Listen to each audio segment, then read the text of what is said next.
All rise. Court is now in session. The Honorable Soapon is now presiding. Cut all your cell phones off. No chewing gum. Shut the fuck up. No honor amongst thieves. I'm in a crowded room full of smoke. I got my hand on my wallet, the other on my gun, and my eyes is on the dope. My eyes is on the dope. I heard you looking for me, yeah. Saying I'm a fugitive. I'd rather be free, yeah.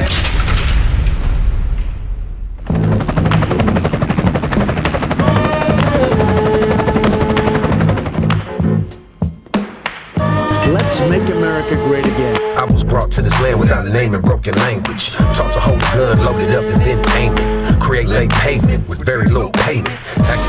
One is that you need to understand that the New Orleans Police Department has a 30-year history of deep cellular level problems. More than 28 years, Kunta Gable, Sidney Hill, and Bernell Jalouk were wrongly incarcerated for the 1994 murder of Rondell Santenac, a crime they did not commit. One of the biggest things, I'm working on a documentary right now. Okay. It's called Kunta. Surviving Angola. Now, it happened when they were just 17 and 18 years old, but on October 19th of last year, the three men were released from prison after newly uncovered evidence linked the crime to former New Orleans police officers.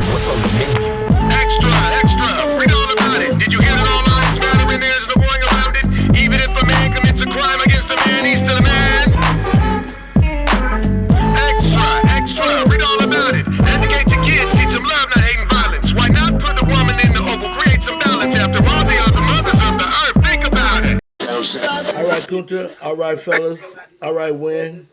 What's up, bro? Everything is good. We're in tune today, fellas, with the Fine World Entertainment, SupaSoPheez Podcast, the real Trap House Media. What's going on with you today, Kunta? How's it going? What we got going on? How we do today, bro? I mean, hey, I definitely wanted to introduce the clan. You know, this is my bros that I formerly was incarcerated with. You know, like I said, I will bring them to the table. You know, I'll let them introduce themselves. You know, how you doing, my brother? Hey, man, how y'all doing? My name is Albert Hills. This is Albert Hill. Okay, Mr. Hill. Yes, sir. Sentenced to 100 years. All right. 100-year sentence. Lord have mercy. Yeah, 26 years on 100 years. Y'all can hear him? I'm on Yeah. Okay. This is my brother Phil. Mm-hmm. How y'all brothers doing? All right. We hanging in there. That's Yeah, you're right. Man, my name Philip, you know, they call me Phil. Just came on from Angola. Beautiful. I did 28 years off a life sentence. Lord. You know, I got blessed. Indeed. Ended up making a parole board. But at the same time, it's a blessing because it's all gold. Yeah. He was the end of a process that we were subject to. Okay. You know, I went in there Angola, I had a life sentence for a murder charge. Being my fall partner.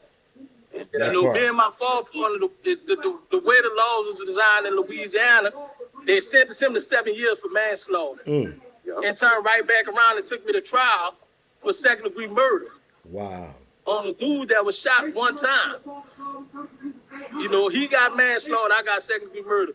Dude was shot for one time.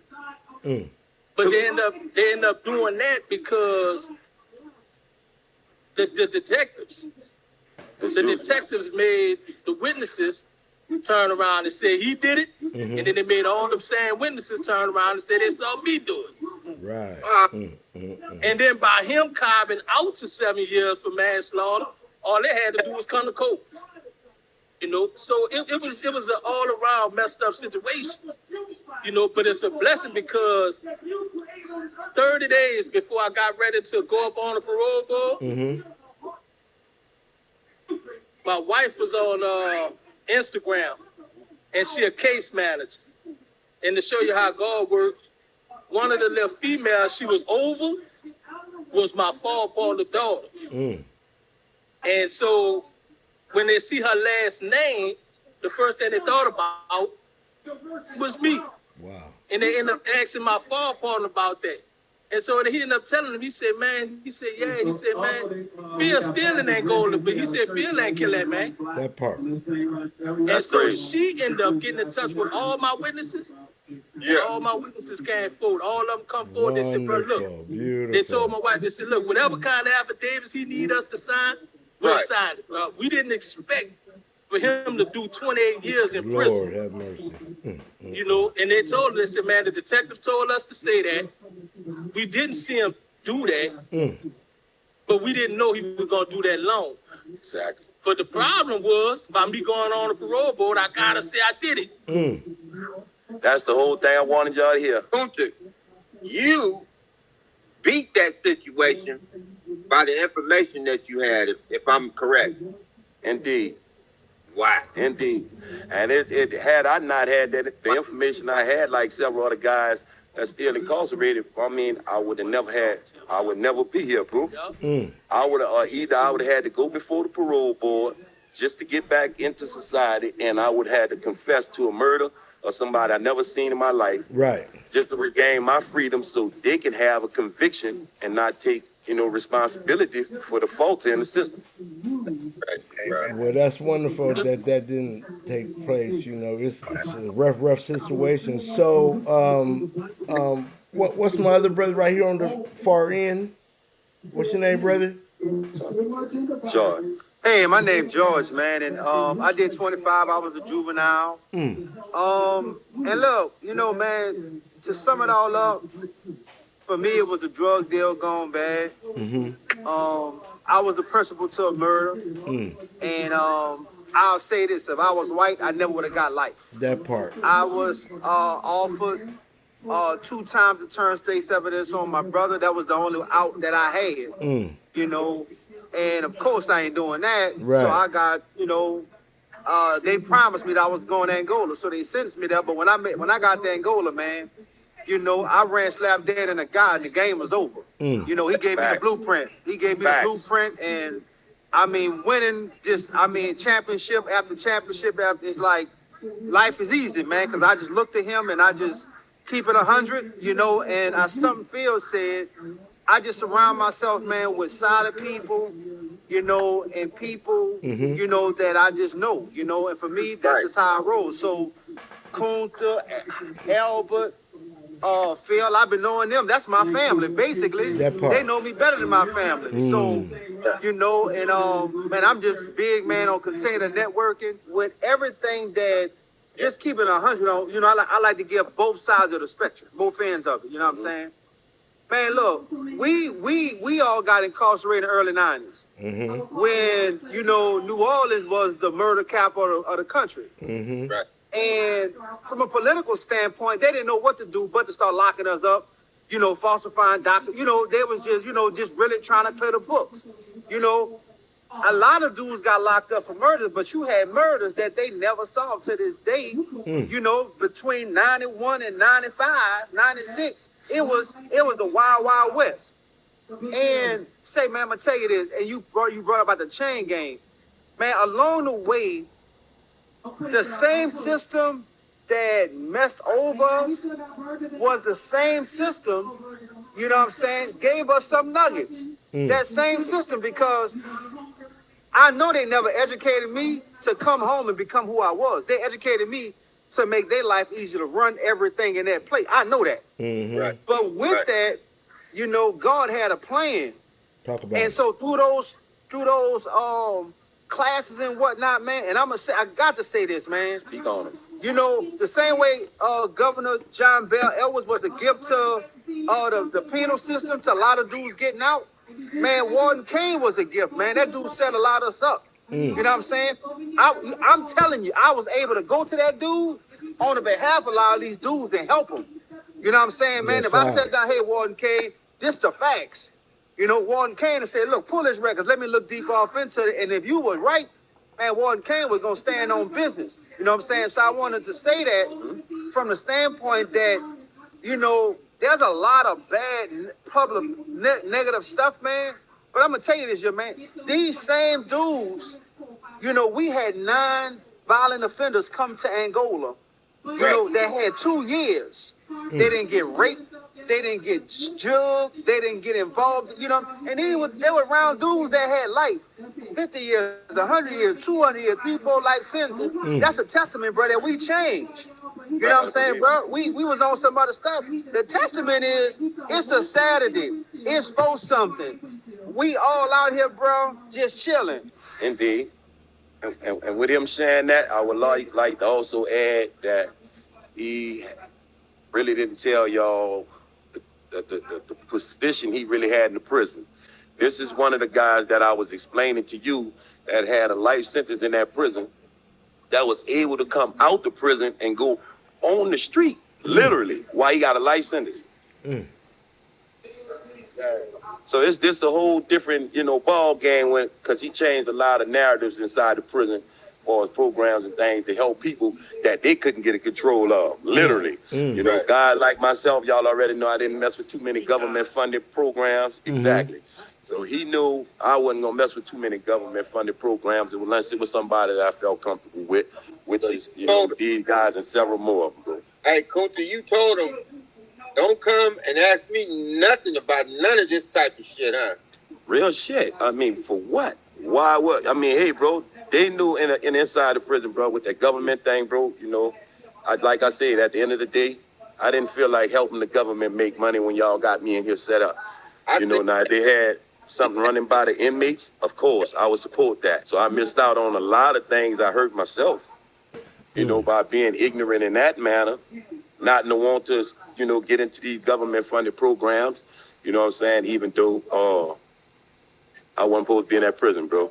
Yeah, that was a shortcoming on me, bro, you know what I'm saying? So I'm out here right now with the team that could definitely get me where I need to be going, including the fam over there. Definitely a blessing to make it back.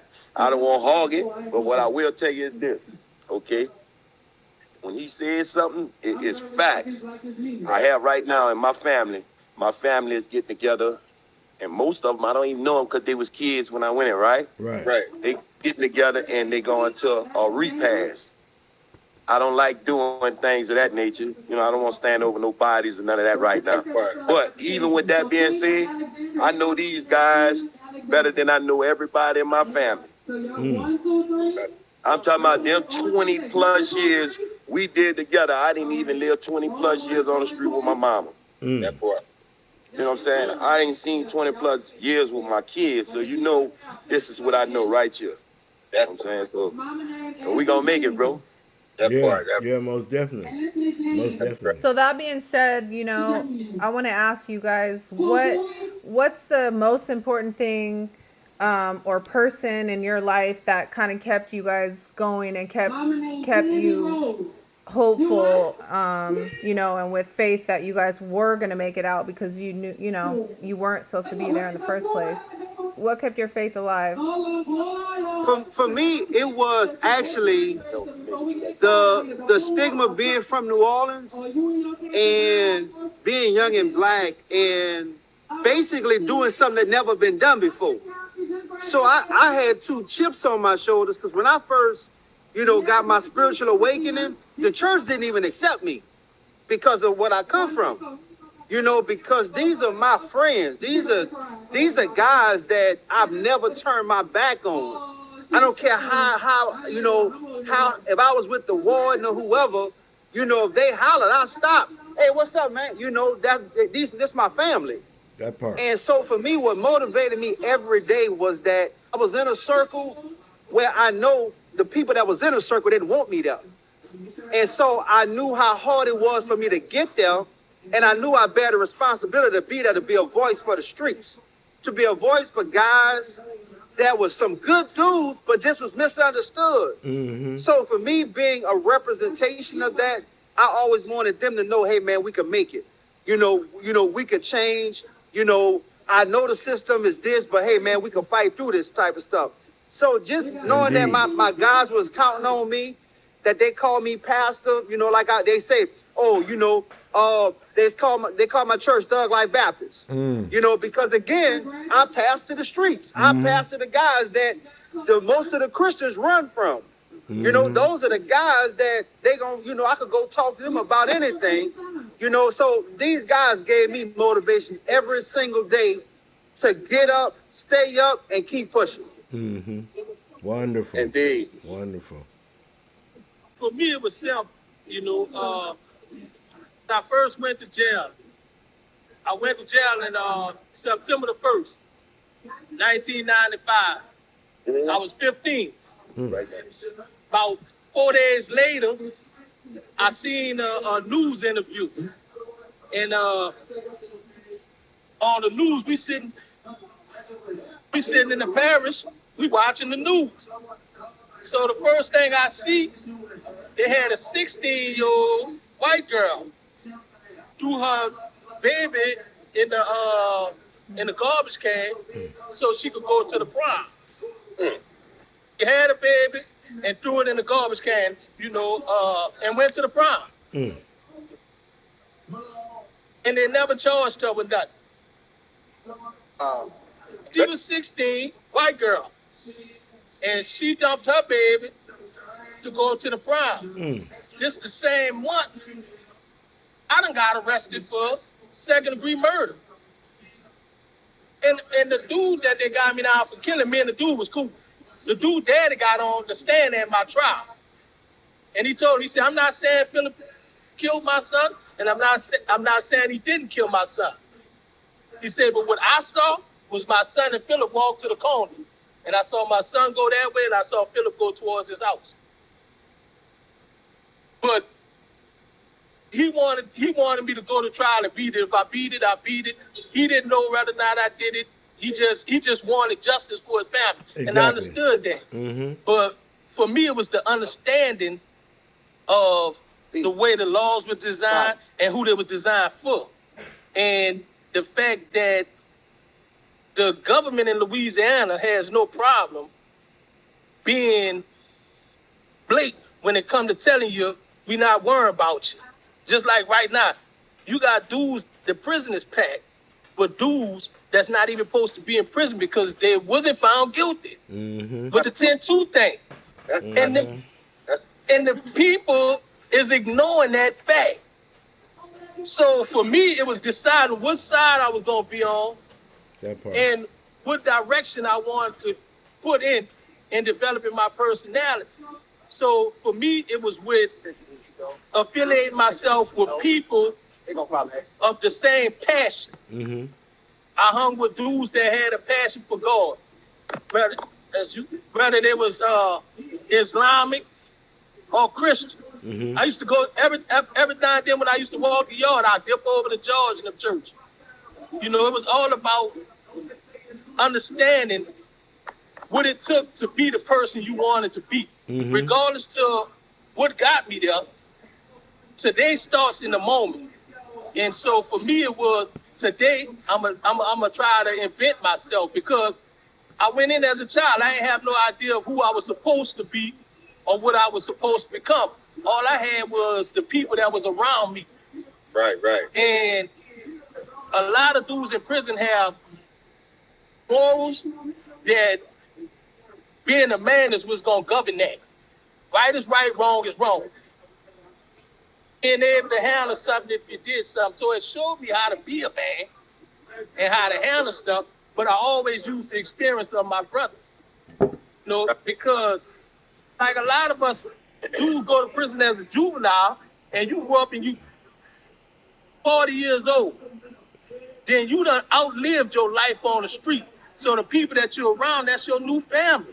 Right. So when we tell each other, when we see each other, what up, fam, that don't mean what's up, brother, or whatever. That a partner, that means family. You know, and so that's how we address each other. And that's how we grew up. We grew up with each other.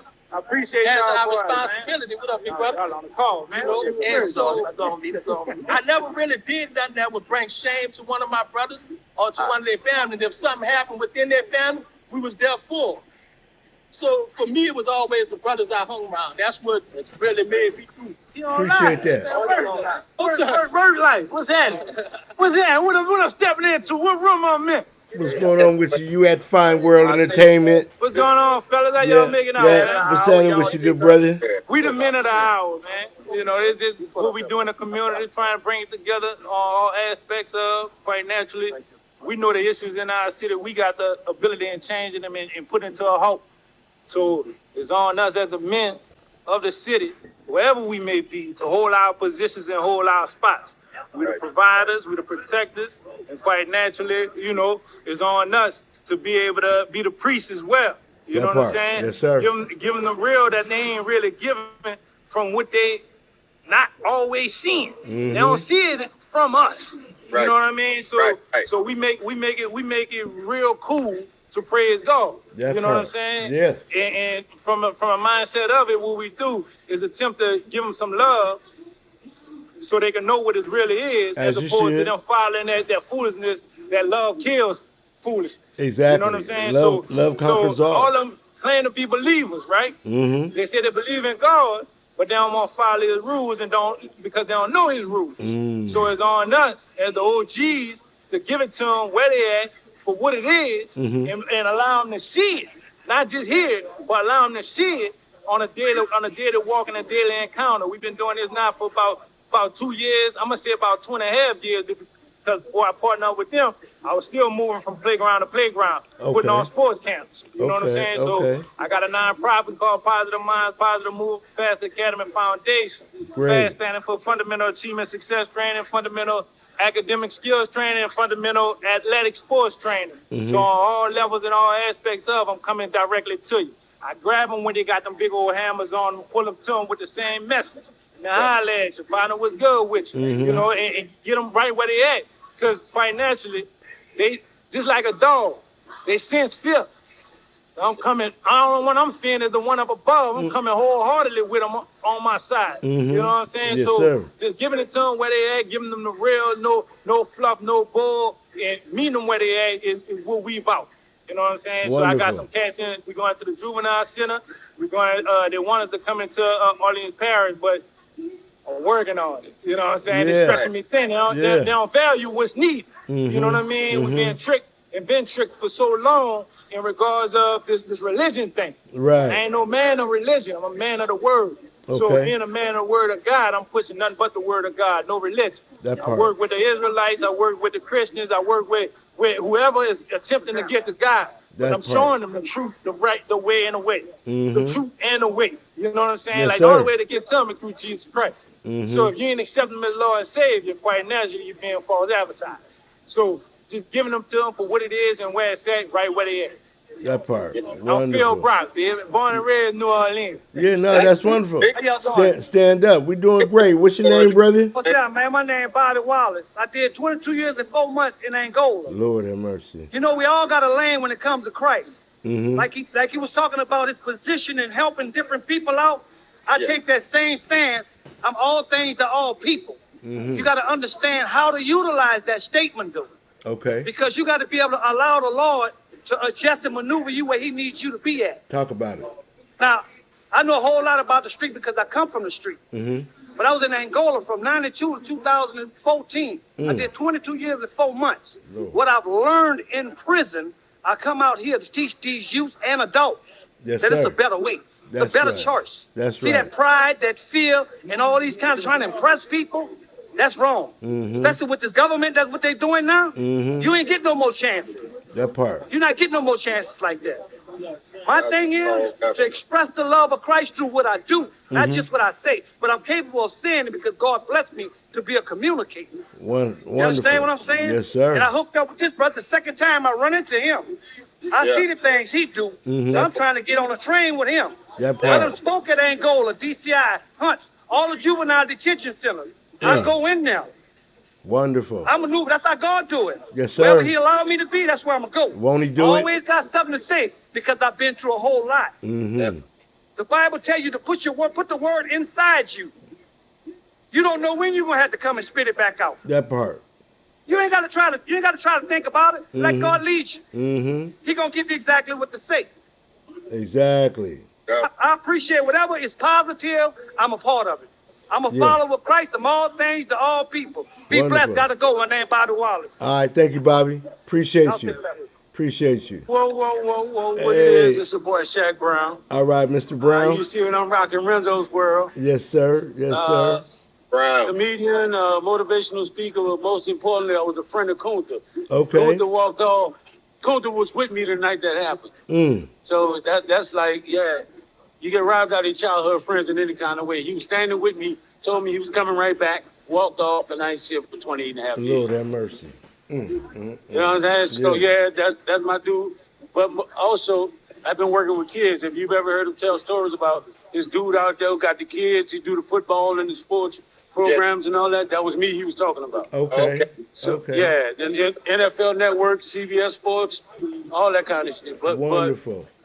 But my goal is always, and what I have on right now is my son. He was being bullied and called a nerd because he wear glasses and he's real smart. Oh, wow. So I told him, son, we're going to embrace that. And I took a picture of him and made it out his logo.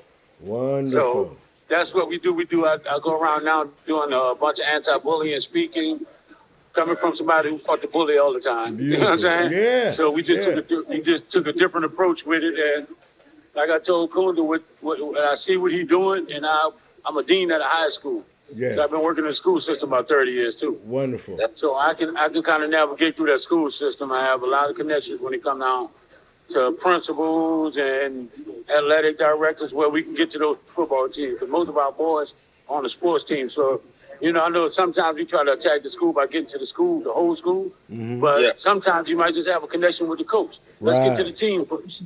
That's what I do, man. Whatever way we can. I believe in it, and as long as you stick your feet in the door, they can't close it on you. That's right.